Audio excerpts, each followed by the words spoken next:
Good morning students, welcome to the anatomy class. Please subscribe to my channel for new osteology and gross anatomy classes. So today we are going to discuss about the osteology of the clavicle to know the features of it and to find out which side it belongs to. Whenever you hold any bone, the next moment you have to hold the bone in anatomical position, and which side it belongs to. Definitely you are going to get a question in your mind. So for that, what are the features to hold the bone in anatomical position, and what are the features, what is the criteria to hold the bone in anatomical position, and which side it belongs to. Let us see. So here we have two clavicles, left side one, and here you can see the right side one. To identify the side of the clavicle, first you have to take the bone, find out its broad end. So this broad end it have to present towards medially. So this broad end, which is called as sternal end, it is going to articulate with the sternum and form sternoclavicular joint. This broader end, it has to present medially. Here also you can identify the broader end, it has to present medially. Then obviously you can identify the lateral end, we can identify a facet. Lateral end, we can identify the facet. So medial end, broader, lateral end, facet, remember that. The next two features are, you have to try to find out a groove. So at the inferior surface of medial 2/3 of the clavicle, we can identify a groove. The groove is called as subclavian groove. It has to present at the inferior surface of medial 2/3 of clavicle. Under the inferior surface of lateral 1/3 of clavicle, we can identify a bony projection called as conoid tubercle. And from the tubercle, we can identify a ridge which is extending towards laterally called as trapezoid ridge. So these two things have to be present at the inferior surface of lateral 1/3 of clavicle. At the inferior surface of medial 2/3 of clavicle, we can identify the subclavian groove. And other feature is, and if you just divide the clavicle into three parts, medial 2/3 part, if you observe from anteriorly, it is having anterior convexity, and lateral 1/3 it is having anterior concavity. Anterior convexity at the medial 2/3, anterior concavity at the lateral 1/3. So these are the features to hold the bone in anatomical position. And let us think about the peculiarities of the clavicle.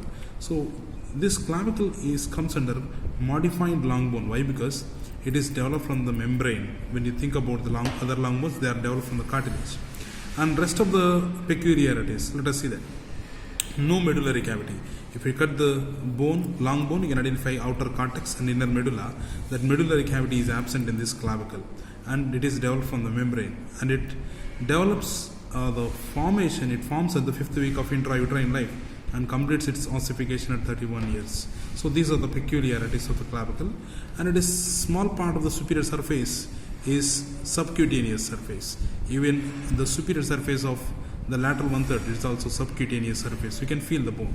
Then let us go and see the features of the clavicle. I am going to explain on this left-sided clavicle.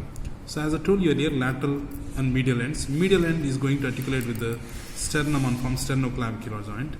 Lateral end, we can identify the facet, which is going to articulate with the acromion process of scapula and forms acromioclavicular joint. And coming to the medial 2/3, we are having four surfaces. One is superior surface, anterior surface, posterior surface, and inferior surface. Anterior, posterior, superior, and inferior surface. So the superior surface, which is giving origin to clavicular head of sternocleidomastoid, and anterior surface, which is giving origin to pectoralis major, and posterior surface, which is giving origin to sternohyoid, and inferior surface, as we have seen the groove, the muscle which is going to get insert to this groove is subclavius muscle, and you can identify the two raised margins. These margins are giving attachment to the the clavipectoral fascia. After covering the pectoralis minor, and it is going to fuse, again it is going to split and covers the subclavius muscle. The two layers of the clavipectoral fascia is going to fuse with the lips of subclavian groove. The groove is subclavian groove, and the groove it has to present at the inferior surface of medial 2/3 of clavicle. And let us go to the lateral 1/3. Lateral 1/3 is having anterior border and the posterior borders. Anterior border and the posterior border. So the anterior border, which is giving origin to anterior clavicular fibers of deltoid muscle, and posterior border which is giving insertion to upper fibers of trapezius muscle, upper fibers of trapezius. So that is about the muscle attachments. And superior surface is subcutaneous, and the inferior surface, as I have explained you earlier, the conoid tubercle which is present, and from the tubercle there is a ridge called as trapezoid ridge. So here the ligaments which are present surrounding the clavicle. So at the lateral end of the clavicle, as I told you earlier, it is going to articulate with the acromion process of scapula, and the ligament is connected is acromioclavicular ligament. And at the inferior surface of lateral one third of clavicle, coracoclavicular ligament is going to connect, and it has two parts. One is conoid part reaches to the conoid tubercle, trapezoid part reaches to the trapezoid ridge of inferior surface of lateral one third of clavicle. And other ligaments are the medial end which is going to articulate with the sternum.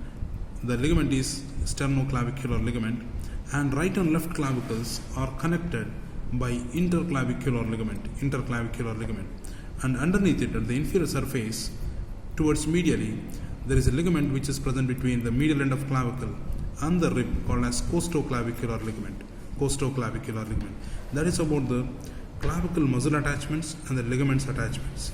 And the clinical aspects of it is, so when you fall on your shoulder, the anterior fibers of deltoid, lateral fibers of deltoid which are coming from the lateral border of acromion process, and the posterior fibers of deltoid which are coming from the spine of the scapula, they pulse the lateral end outwards. Whereas the pectoralis major muscle fibers, they pulse it posterior. These deltoid muscle fibers, they pulse it back, and pectoralis major muscle fibers, they pulse it forwards. So the weak point is between the medial 2/3 and lateral 1/3, where the deltopectoral groove is present. That is a weak point for the clavicle. Though the clavicle got fractured easily, but healing is also becoming very fast. So clavicle healing, it takes very less time for fusion. That is about the osteology of the clavicle. And last but not least, we can identify a foramen, we can identify the nutrient foramen for the blood supply. So nutrient foramen which is present on the posterior surface of medial 2/3 of the clavicle. Then last thing which I am going to tell you is, so sometimes it may be pierced by the supraclavicular cutaneous nerves. That is very variation of this clavicle. So thank you, dear students.